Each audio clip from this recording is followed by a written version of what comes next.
नमस्कार, सुस्वागतम, वेलकम, अभिनंदन। दोस्तों, आज के इस वीडियो में हम बात करने वाले हैं संकष्टी चतुर्थी। दोस्तों, एक ऐसी तिथि जो हमारे सब संकटों को हर लेती है, जीवन में खुशहाली देती है और संकष्टी चतुर्थी उसको कहते हैं। इस दिन भगवान श्री कृष्ण विघ्नहर्ता गौरी पुत्र की पूजा की जाती है।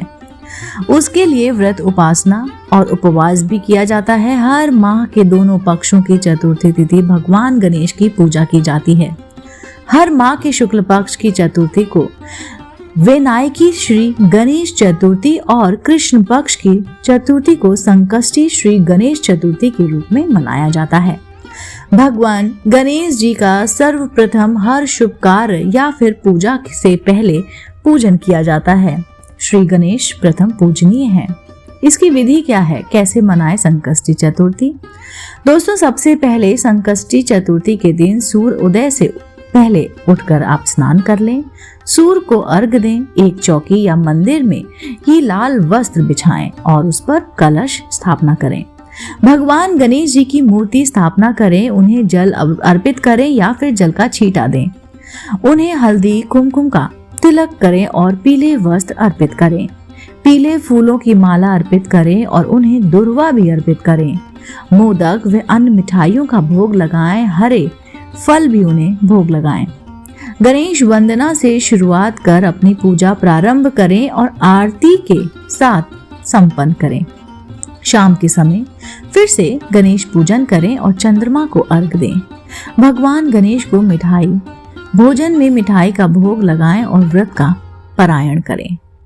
दोस्तों, आखिर क्यों मनाया जाता है या क्या वो मनाते हैं संकष्टी चतुर्थी? दोस्तों, संकष्टी चतुर्थी मनाने के पीछे कई मान्यताएं हैं, जिसमें से एक ये भी प्रचलित है कि एक दिन माता पार्वती और भगवान शिव नदी के किनारे बैठे हुए थे और अचानक ही माता पार्वती का मन चौपड़ खेलने का हुआ। लेकिन उस समय वहां पार्वती और शिव के अलावा और कोई तीसरा नहीं था। ऐसे में कोई तीसरा व्यक्ति चाहिए था जो हार या जीत का फैसला कर सके। इसी वजह से दोनों ने एक मिट्टी मूर्ति बनाकर उसमें जान फूंक दी और उसे शिव व पार्वती के बीच हार जीत का फैसला करने के लिए कहा गया। चौपड़ के खेल में माता पार्वती विजयी हुई। यह खेल लगातार चलता रहा, जिसमें 3 से 4 बार माता पार्वती जीती। लेकिन एक बार बालक ने गलती से पार्वती को हरा हुआ बता दिया और शिव को विजयी घोषित कर दिया। इस पर माता पार्वती क्रोधित हो गई और उस बालक को लंगड़ा बना दिया। बच्चे ने अपनी गलती की माफी मांगी और माता पार्वती ने उन्हें माफ भी कर दिया। लेकिन माता पार्वती उस समय गुस्से में थी और बालक की एक नहीं सुन रही थी। और माता पार्वती ने कहा कि श्राप तो वापस नहीं लिया जा सकता, लेकिन एक उपाय है जो तुम्हें इससे मुक्ति दिला सकता है। और कहा कि इस जगह पर संकष्टी के दिन कुछ कन्याएं पूजन और पूजा करने आती हैं। तुम उनसे व्रत की विधि पूछना और उस व्रत को करना। बालक ने वैसा ही किया जैसे माता पार्वती ने कहा था। बालक की पूजा से भगवान गणेश प्रसन्न होते हैं और बालक की मनोकामना पूरी करते हैं। इस कथा से यह मालूम होता है कि गणेश की पूजा यदि पूरी श्रद्धा से की जाए तो सभी मनोकामनाएं पूर्ण हो सकती है। संकष्टी चतुर्थी की व्रत कथा क्या है, आइए सुनते हैं। एक समय की बात है, विष्णु भगवान का विवाह लक्ष्मी जी के साथ निश्चित हो गया था। विवाह की तैयारी होने लगी। सभी देवताओं को निमंत्रण भेज दिया गया, परंतु गणेश जी को निमंत्रण नहीं दिया गया। कारण जो भी रहा हो, अब भगवान विष्णु की बारात जाने का समय आ गया। सभी देवता अपनी पत्नियों के साथ विवाह समारोह में आए। उन सब ने देखा कि गणेश जी कहीं दिखाई नहीं दे रहे। तब वे आपस में चर्चा करने लगे कि क्या गणेश जी को न्योता नहीं मिला है या फिर स्वयं गणेश जी ही नहीं आए हैं। सभी को इस बात पर आश्चर्य होने लगा। तभी सबने विचार किया कि विष्णु भगवान से ही इसका कारण पूछा जाए। विष्णु भगवान ने पूछने पर उन्होंने कहा कि हमने गणेश जी के पिता भोलेनाथ महादेव को न्योता भेजा था। यदि गणेश जी अपने पिता के साथ आना चाहते हैं तो आ जाएं। अलग से न्योता देने की कोई आवश्यकता ही नहीं थी। दूसरी बात यह है कि उन्होंने 1.25 मन मूंग, 1.25 मन चावल, 1.25 मन घी और 1.25 मन लड्डू का भोजन दिन भर में चाहिए। यदि गणेश जी नहीं आएंगे तो कोई बात नहीं, दूसरे के घर जाकर इतना सारा खाना पीना अच्छा नहीं लगता। इतनी वार्ता कर ही रहे थे कि किसी ने एक सुझाव दिया, यदि गणेश जी आ भी जाएं तो उनको द्वारपाल बनाकर बैठा देंगे कि आप घर की यहाँ पर रक्षा करना। आप तो चूहे पर बैठकर धीरे धीरे चलोगे तो बारात से बहुत पीछे रह जाओगे। यह सुझाव भी सबको पसंद आ गया, तो विष्णु भगवान ने भी अपनी सहमति दे दी।